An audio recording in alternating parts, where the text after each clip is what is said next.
नमस्कार दोस्तों, आपके अपने YouTube चैनल स्टडी विद राज में आप सभी का स्वागत है। दोस्तों, आज के इस वीडियो में मैं आप लोगों को बीटीसी सेकेंड सेमेस्टर के गणित विषय के इकाई 13 सर्वांग समता तथा समरूपता के अंतर्गत दिए गए त्रिभुज के सर्वांग सम त्रिभुज की रचना करके बताऊंगा। तो इसके लिए मेरे वीडियो को एंड तक देखिए और यदि वीडियो पसंद आए तो वीडियो को लाइक करें और ये चैनल पर नए हैं तो चैनल को सब्सक्राइब करें। एक खास बात मैं आप लोगों को और बताना चाहूँगा कि मेरे चैनल पर बीटीसी सेकेंड सेमेस्टर मैथ का कोर्स समाप्त हो चुका है। ये लास्ट चैप्टर है जो चल रहा है। तो जो लोग अभी तक मेरे अन्य वीडियो नहीं देखे हैं तो मेरे चैनल से जुड़ जाइए और गणित का बीटीसी सेकेंड सेमेस्टर का कंप्लीट कोर्स पढ़ लीजिए। अगले 1 या 2 दिन में सारे इंपॉर्टेंट क्वेश्चंस का रिवीजन शुरू हो जाएगा।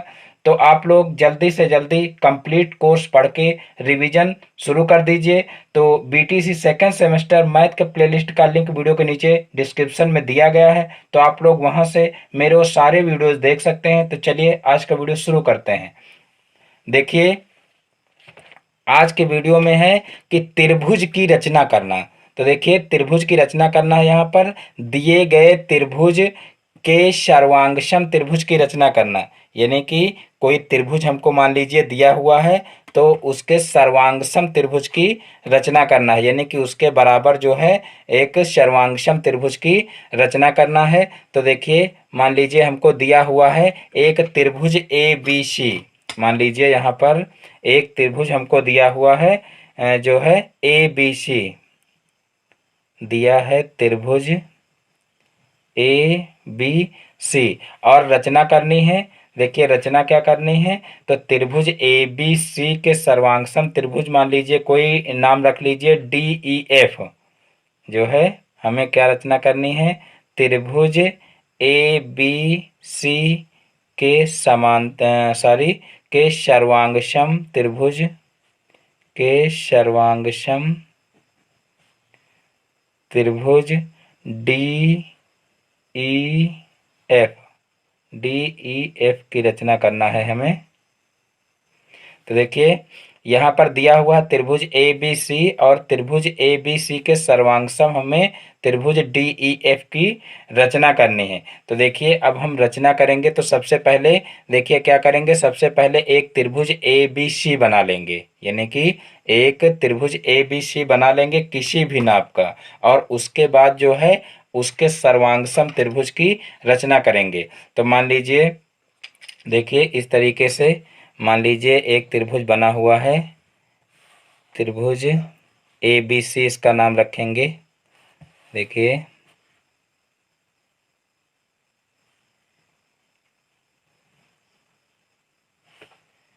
मान लीजिए त्रिभुज ए बी सी है, इसका नाम रख लेंगे ए बी और सी। तो इस प्रकार से ये ए बी सी त्रिभुज हो जाएगा। अब इसके सर्वांगसम त्रिभुज की हमें रचना करनी है। तो सबसे पहले हम क्या करेंगे, देखिए कोई ई जी रेखा खींच लेंगे। यहाँ पर देखिए कोई ई जी एक रेखा खींच लेंगे किसी भी नाप की। वो कोशिश करिएगा कि इस बी सी रेखा से बड़ी हो, क्योंकि यहाँ पर जो है बी सी से बड़ी रेखा इसलिए कह रहे हैं क्योंकि इसमें से बी सी के बराबर हमको रेखा काटनी है।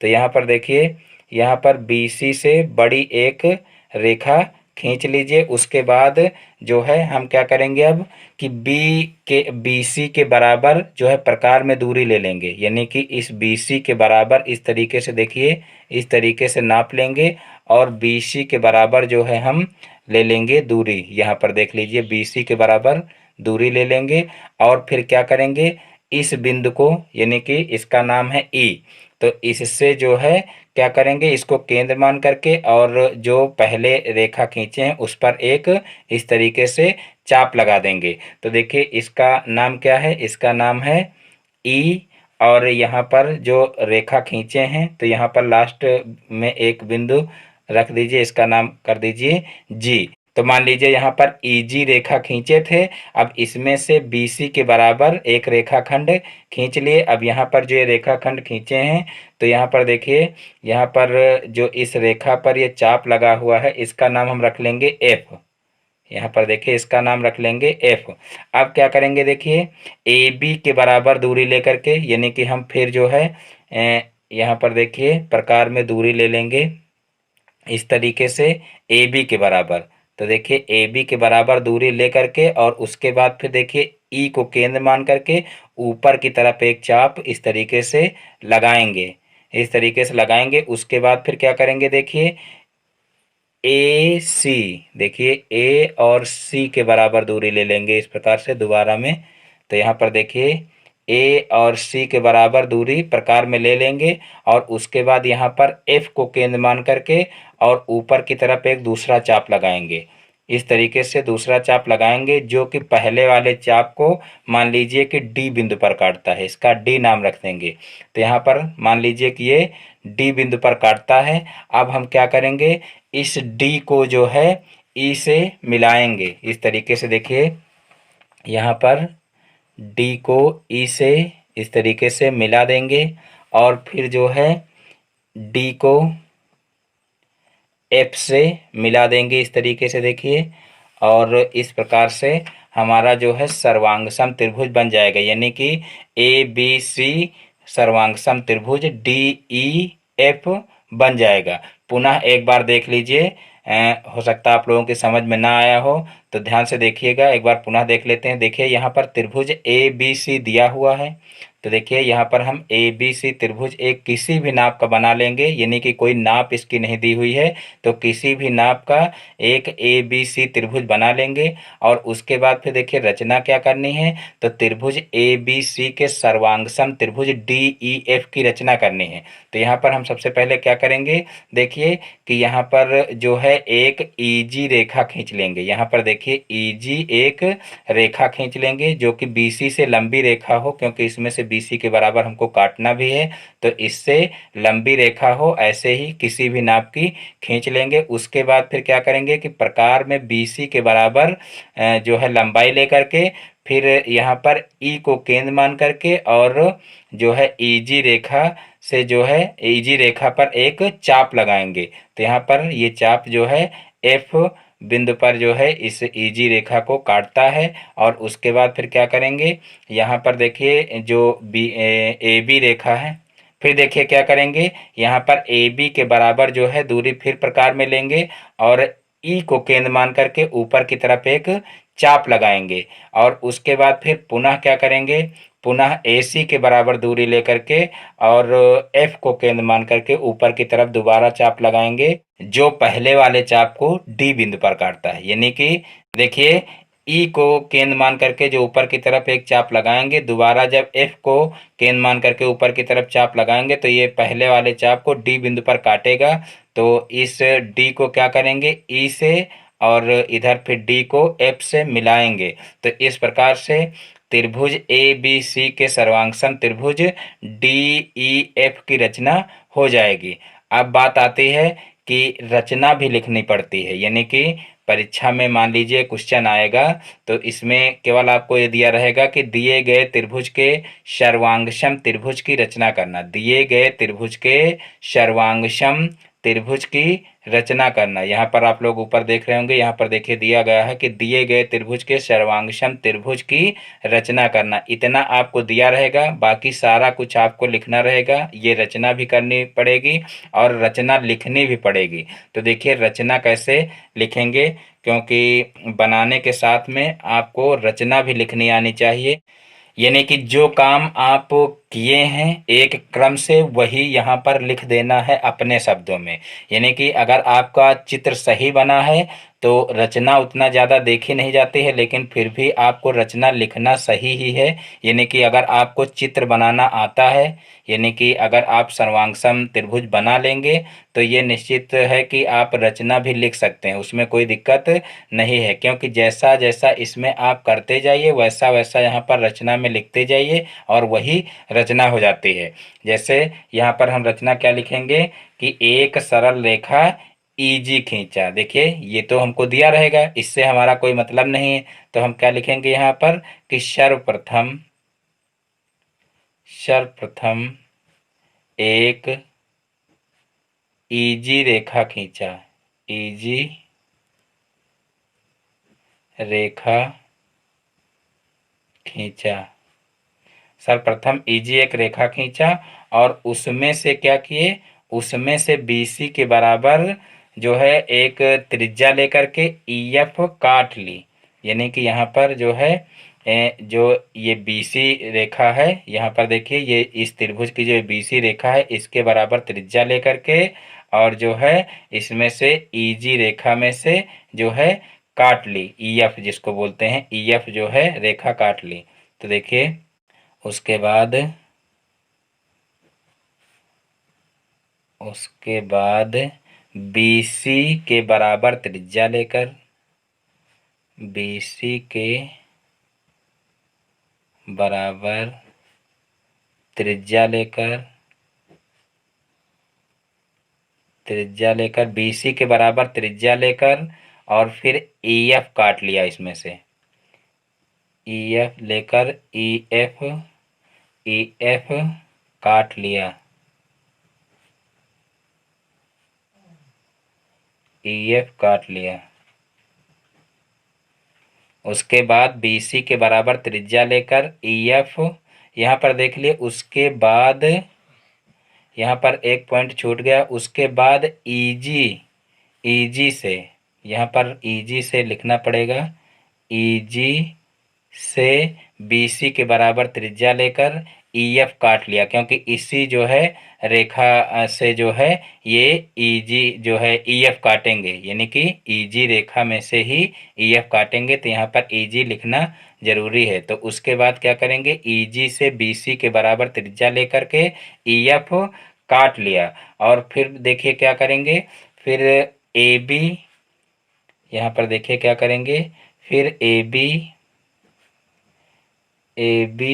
के बराबर त्रिज्या लेकर, AB के बराबर यानी कि इसके बराबर त्रिज्या लेकर, AB के बराबर त्रिज्या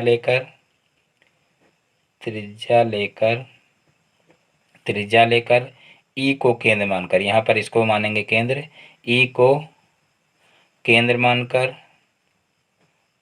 मानकर ऊपर की तरफ एक चाप लगाया, ऊपर की तरफ एक चाप लगाया,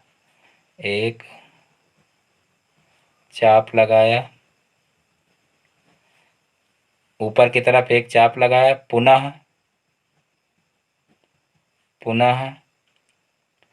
पुनः क्या करेंगे, AC के बराबर त्रिज्या लेकर, AC के बराबर त्रिज्या लेकर,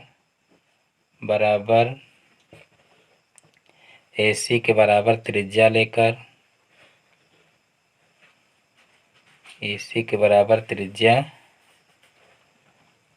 AC के बराबर त्रिज्या लेकर F को केंद्र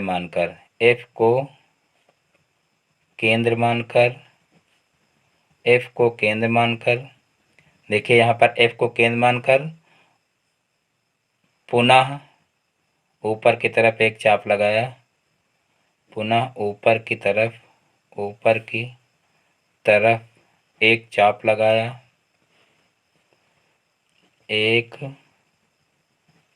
लगाया, जो पहले वाले चाप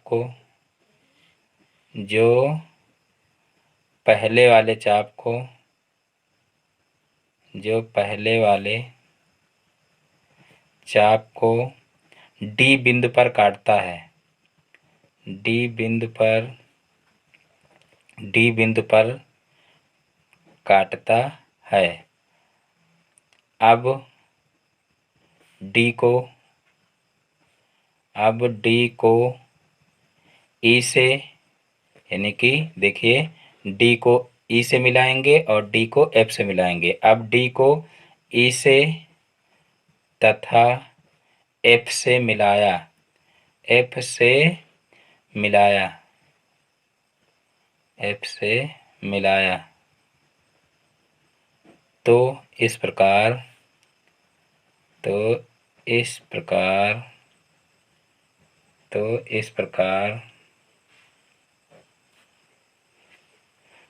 प्रकार त्रिभुज ABC के सर्वांगसम त्रिभुज DEF की रचना हो जाएगी। डी ई एफ की रचना रचना हो जाएगी, हो जाएगी। तो इस प्रकार से ये रचना हो जाएगी, यानी कि रचना आपको अपने शब्दों में लिखना है। जैसे जैसे आप चित्र बनाओगे वैसे वैसे ही आपको रचना भी लिखनी है। और इसमें देखिए आपको जो है बहुत ज़्यादा जो है सोचने की ज़रूरत नहीं है, यानी कि जितना कुछ आप करते जाइए उतना अपने शब्दों में लिखते जाइए। रचना आप किताब से कहीं से रटिए ना, यानी कि कहीं पर भी है रचना अगर लिखी हुई है तो रचना आप रटिए ना, सिर्फ आप चित्र देखिए कि कैसे बनता है। आप चित्र बनाने के टाइम चित्र अच्छे से समझ लीजिए, उसके बाद हमेशा रचना अपने शब्दों में लिखिए, उसमें कोई दिक्कत नहीं है। यानी कि रचना उतना ज़्यादा देखी भी नहीं जाती है, लेकिन तब भी आपको एकदम क्लियर लिखना पता होना चाहिए, यानी कि रचना कुल मिलाकर के आप अच्छे से लिख लेते हो जिससे कि रचना गलत ना हो। और जब आपको जो है चित्र बनाने का तरीका सही ढंग से आता होगा तो रचना लिखने में भी कोई प्रॉब्लम नहीं होनी चाहिए। तो इस प्रकार से त्रिभुज ए बी सी के सर्वांगसम त्रिभुज डी ई एफ की रचना करनी है। तो मैं उम्मीद करता हूँ कि ये रचना आप लोगों की समझ में बहुत अच्छे से आ गई होगी। तो दोस्तों आज के वीडियो में बस इतना ही। दोस्तों यदि हमारा वीडियो पसंद आया हो तो वीडियो को लाइक करें, और यदि चैनल पर नए हैं तो चैनल को सब्सक्राइब करें और बेल आइकन को भी प्रेस कर लें, जिससे हमारे आगे आने वाले वीडियो का नोटिफिकेशन आपके मोबाइल पर सबसे पहले पहुंचे। फिर मिलते हैं अपने नेक्स्ट वीडियो में एक नए टॉपिक के साथ में। तब तक के लिए जय हिंद, जय भारत।